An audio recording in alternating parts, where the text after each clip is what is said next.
tout, l'idée est originale, ça va plaire au lecteur. Mais il faudrait qu'il retravaille son style, hein, c'est encore... Oui, mais tout de même, il y a matière. Ah, Bachelin, tenez, on va reprendre ça tout à l'heure. Merci, Sophie. Entrez. Bonjour, monsieur Keller. Bonjour. Asseyez-vous. Alors, nous allons reparler de Jules Renard. Figurez-vous que j'ai eu une idée.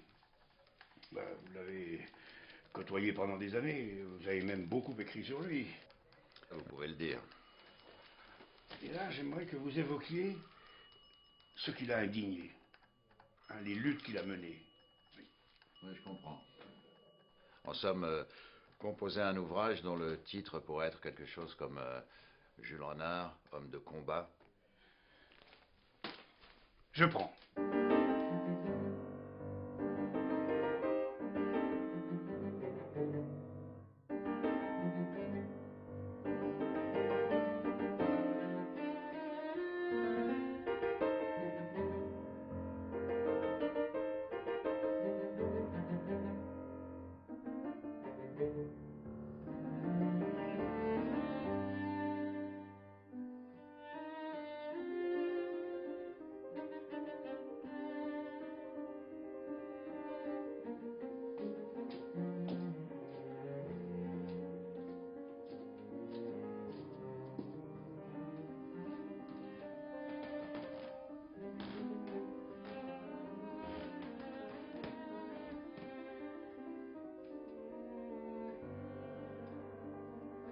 Jules Renard et moi habitions tous deux Paris.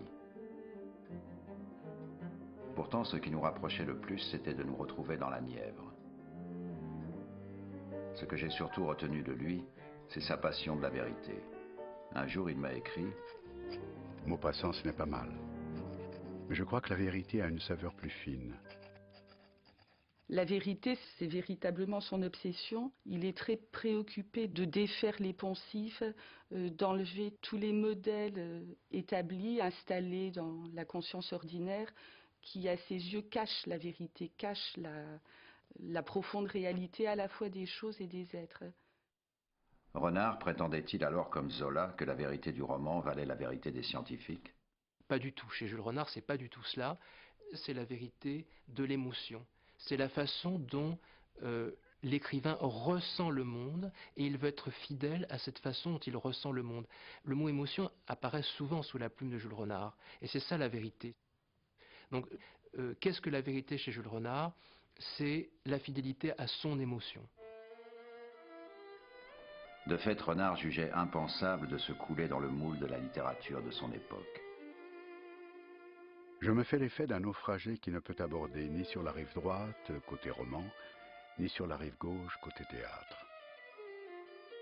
Et d'autre part, il a aussi la pensée que dans ces années 1880, tout a été dit, que l'abondance a fait son temps, et qu'il est peut-être temps d'inventer d'autres formes qui soient adaptées au style artiste moderne. Renard a eu des mots très durs contre les romans de son temps.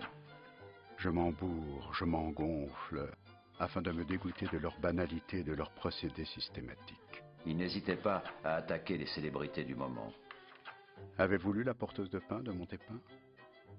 C'est le pain du cœur trempé dans l'eau des larmes. Et Un cœur de femme de Paul Bourget, c'est de la psychologie de toilette. Il avait une détestation avérée pour Paul Bourget.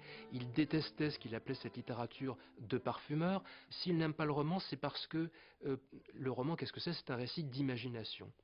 Or, pour lui, l'imagination, c'est la folle du logis, comme dirait Pascal. C'est-à-dire que l'imagination ne permet pas de découvrir la vérité. Or, Jules Renard, en cela il est l'homme de son temps, ne veut écrire que la vérité. Il souhaite une œuvre vraie, une œuvre qui soit en phase avec la réalité, en prise avec le réel, et donc ça l'amène à rejeter toutes les œuvres d'imagination, et donc, a fortiori, à rejeter la forme romanesque.